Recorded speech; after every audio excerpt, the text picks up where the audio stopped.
By 2020, transparency will have permeated the world of building products. We'll have good nutrition label-like data on what's in everything we use. We'll understand where it came from, what went into making it, the emissions and pollution that came out in the process of making it. We'll know everything we want to know about these products, right? But data, and it won't be just data. Data alone is not enough.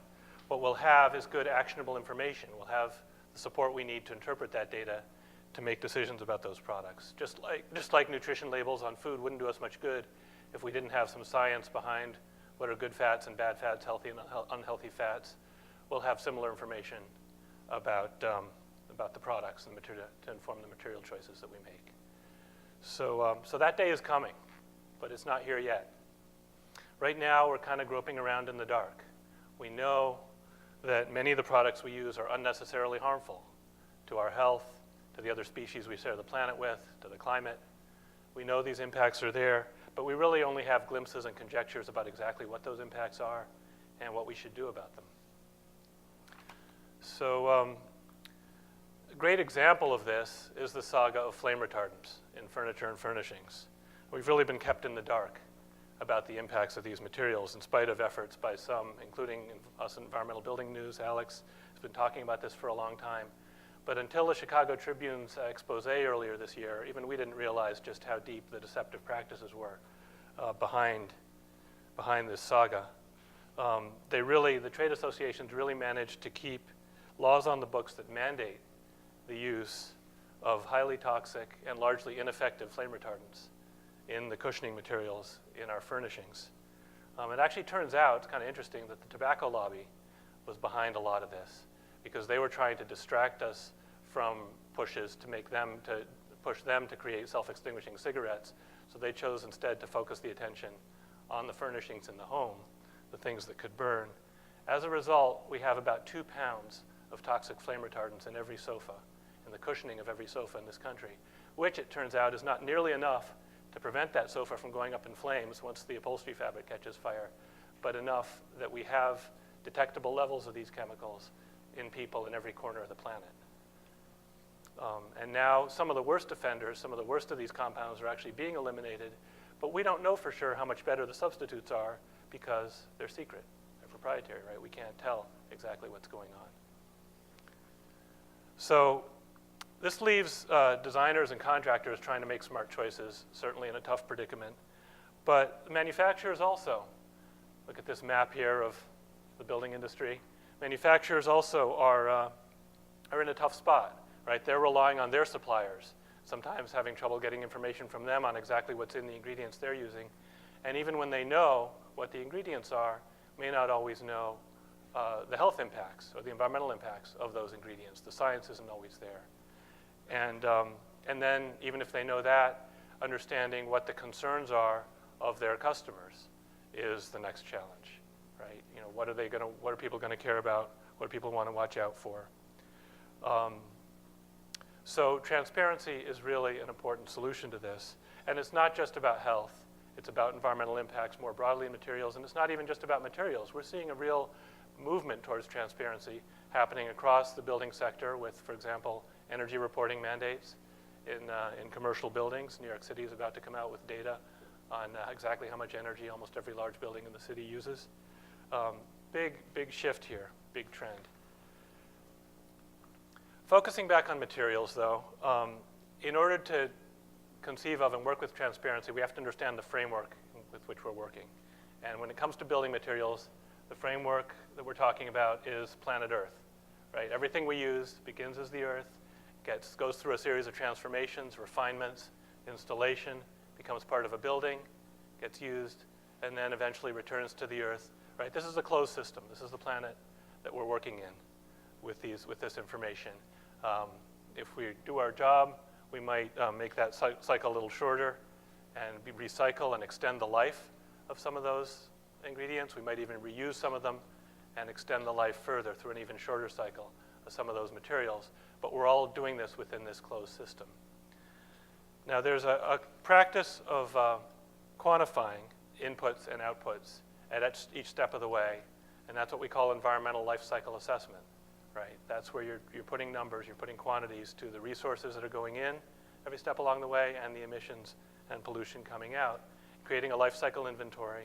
And then the next step in life cycle assessment is the impact assessment, where you translate that inventory into actual environmental impacts. So in LCA, we typically talk about a big 6 impact categories, starting with global warming, climate change, ozone layer depletion, acidification, acid rain, eutrophication, or the nutrient loading of surface waters. Then we have ground level ozone as a metric, and depletion of non-renewable energy sources. These are the big 6 categories that are commonly talked about in LCA. And just covering these categories, an LCA report on a single product or service can typically run 100 pages or more. That's a lot of information, especially for a busy designer or contractor to deal with as they're trying to make choices. Right? That's a lot to ask them to handle. So fortunately, we also have, and this is initiated out of Europe, something called the Environmental Product Declaration, which is essentially a summary of an LCA. So you have the LCA getting summarized in the Environmental Product Declaration, and the LCA itself is governed by, we heard this from Francesca earlier and Ed, product category rules for how to do an LCA for that particular category. And that's really important because that's what ensures that different products in that category are being studied, being analyzed in comparable ways, following a certain set of rules. So another big advantage of these environmental product declarations, or EPDs as they've come to be called, is that they are third-party validated. So you can trust the data behind them more because there's a whole process for providing independent validation of the EPD. These are just starting to come. Just a few leading companies have started producing EPDs for their products in this country. So we're getting there, right? We've got the framework for this transparency and this data that we need. We're well on our way. Well, not quite yet, because there's some major impacts that this whole field of LCA and EPDs really has not properly addressed yet. They either completely ignore or they're really just giving lip service to things like health, human health, habitat disruption, some really, really key environmental impacts that are really important. So as we move into this world where we're starting to do LCAs on individual products and even on whole buildings, it's really important not to overstate what that LCA means or what that EPD conveys. It conveys really good information about those categories that LCA handles well. It doesn't say much, or if it does say a lot, you can't trust as much what it has to say about some of these other things. Well, in response to that situation, a group of architects and building owners have created a format for another kind of summary report they're calling a health product declaration. And so the health product declaration is a corollary to the environmental product declaration, and it's essentially providing a framework on how these users of the products want manufacturers to report ingredients and health hazards associated with those ingredients for their materials. So it's basically it's just a format, right? It's just an empty sheet or a table or data file that the manufacturers would fill out that provides all the details on what's in their products. In a way, it's similar. It's an extension of or an evolution of material safety data sheets. Right? Those exist on every job site. We're familiar with them. They provide information on acute health hazards with the use of a particular product. The health product declaration extends that into non-acute, chronic, long-term exposure concerns, other concerns with these materials. The goal with health product declarations is 100% disclosure, that every little ingredient down to 100 parts per million will be reported on that form. But it allows for, if certain things really have to be kept proprietary, it allows for keeping certain ingredients proprietary as long as you still disclose the health hazards, any potential health hazards associated with those ingredients. So we're getting there, right? With this health product declaration coming along, this is going to be released. Version 1 is going to be released this fall at Greenbuild, and there's already a large number of companies, some represented here in the room. A lot of others have been pilot testing it. A lot of large architecture firms and some building owners have signed on as endorsing it and committing to use it. So we're getting there. It's getting us the data that we need. But still, to a large extent, it's just data. And data alone, I don't think will solve our problem. According to IDC, by 2010, we as a society had generated over a zettabyte, that's one with 15 zeros, of data, right, in this world, and how much has that helped us? By 2020, that's going to grow another 50-fold. So we're swimming in data. We've got more data than we need. The challenge is, how do you turn that into actionable guidance, into information we can use to make smart decisions? And in that translation, there are some really important issues that happen, right? Because now you get into a conversation that involves values, it involves power dynamics, it involves politics. Who do you trust to help translate that data into actionable information? How should you understand what you're doing with that? So one example of where that's come up recently as an issue is coal fly ash, right? For years, EPA, we at Building Green, others have really encouraged the use of coal fly ash as a substitute for cement in concrete, because cement is very carbon intensive, very greenhouse gas intensive. You can leave out some of that cement, use fly ash, you're making a lower impact concrete. But the environmental community, some of the especially health advocates, are now saying, wait a minute, there's a lot of toxic heavy metals in that fly ash, or not a lot, but maybe trace amounts, but we don't know where that's going to end up. You're bringing it closer to where people are. Are you going to expose them to it? We knew about this before. We felt, well, locking those up in the concrete is probably a good solution.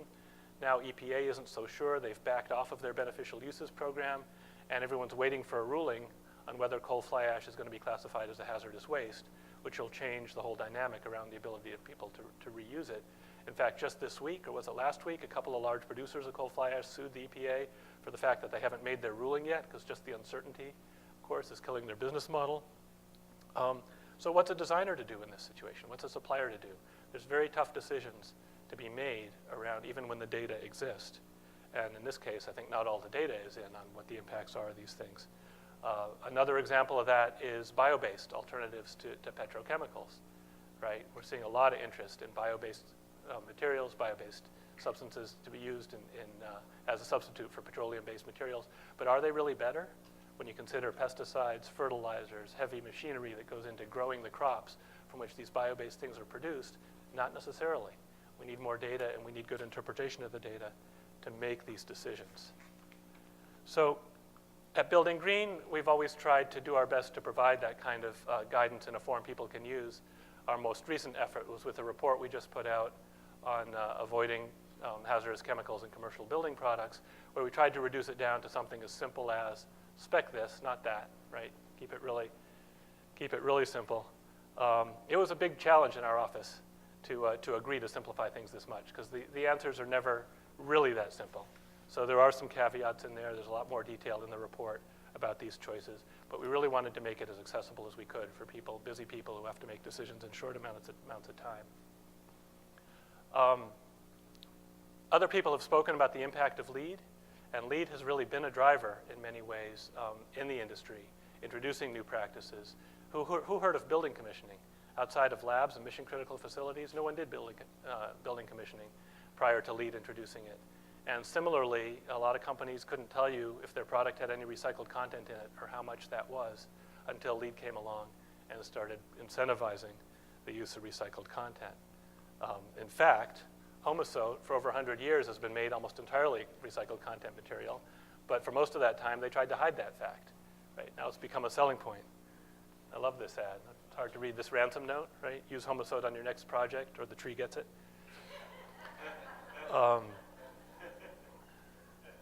So with this next generation of LEED rating systems proposed for release next year in 2013, LEED is really pushing the industry in this direction of LCA and EPDs and more data and more transparency. And so let's take a look at exactly how that's happening. So these are the new credits that are in LEED version 4 and the proposed, the draft that have been out for LEED version 4. There's a next draft coming out in a few weeks. So there'll be some updates on this. But the first one is about whole building life cycle assessment. So using LCA practice to analyze at least the structure and shell of a whole building. The second one on material disclosure and optimization relies heavily on EPDs, environmental product declarations. But really wisely, LEED has chosen not to stop there, but to recognize the fact that LCA and EPDs don't address all the impacts we care about. So they've added the credit on responsible extraction of raw materials, which tries to get into the habitat issues, the habitat disruption. So this is the first time LEED has really gone beyond just forest products and extended into the impacts of mining, the impacts of agricultural practices, in terms of raw materials and where they come from. And then we have material ingredient reporting. That really fits in nicely with the health product declaration that I just spoke about, and then avoiding certain chemicals of concern. Well, of course, not everybody in the industry is really happy about this. This is a major change, and the idea that there might be chemicals targeted for elimination, or at least for discouraging the use of them in LEED buildings, has really raised the ire of some. So there's a strong backlash, and there's industry groups right now that are actively working to undermine LEED, trying to get it banned from use in federal projects and various state projects around the country. I think that's really a wrong-headed approach to how to deal with this issue. This is a trend that's coming, and I think they're really on the wrong side of history in taking that kind of no-holds-barred fight against it. But I do have to say, it's not easy being a product manufacturer in a time of such change. How far do you decide to go in releasing your data to the public, releasing information, your secret sauce, about how your products are made in response to these demands for transparency? Traditionally, companies have chosen to hold their cards close, right? To hold up the proprietary flag and say, sorry, we can't tell you what's in our product. That's our secret. Well, that whole position is coming under fire now from two directions. First, you have customers who are saying, if you don't tell us what's in your product, we're not going to use it. Right? Google is Exhibit A in this category. They're building a lot of space right now, and they've been really clear about the fact that they're not going to buy products for their buildings if they don't have good disclosure on what's in them and avoidance of certain key chemicals of concern that Google has identified. The second reason that's come under fire is, as technology evolves, it's getting easier to take your products to a lab and analyze what's in them and find out. So now we're in a situation where your competitors can, in fact, probably already have reverse engineered your product and know exactly what's in them. It's just your customers you're keeping in the dark. How much sense does that make? So architects and those customers, the architects and builders, are really in a tough spot here, right? They want to do what they do best. Architects know how to design beautiful spaces, functional spaces. Now we're asking them to understand chemistry, to become toxicologists, to deal with all this complex information. And that's really a tough sell for them. Some companies, some design firms have really stepped up and been part of the push for more of this information.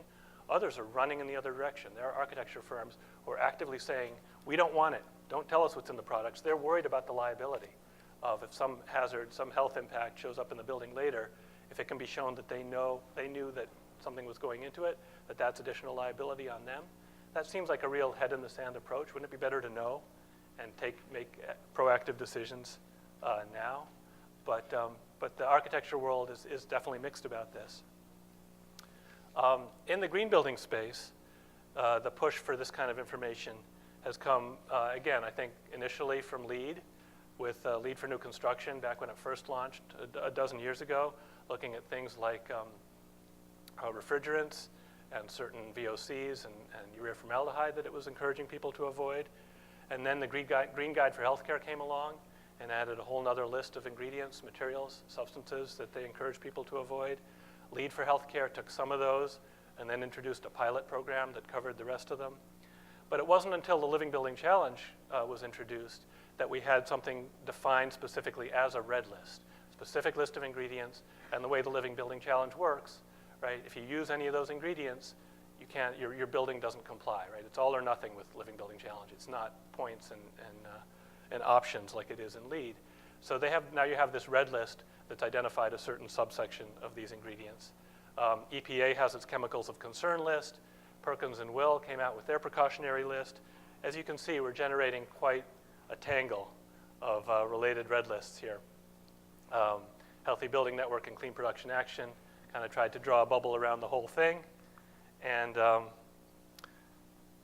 there you go. Now you've got this whole sort of complicated mess of stuff that we're now trying to deal with. And the problem with red lists is not just that they're hard to deal with as a manufacturer. How do you know what to avoid or not? But the whole mechanism is kind of tricky. In a way, what we've set up, I've got to credit the sustainability folks at Interface Floor for this. They recently published an essay where they laid this out. We've set up a game of Go Fish. Right? If you've got young kids at home, you know Go Fish.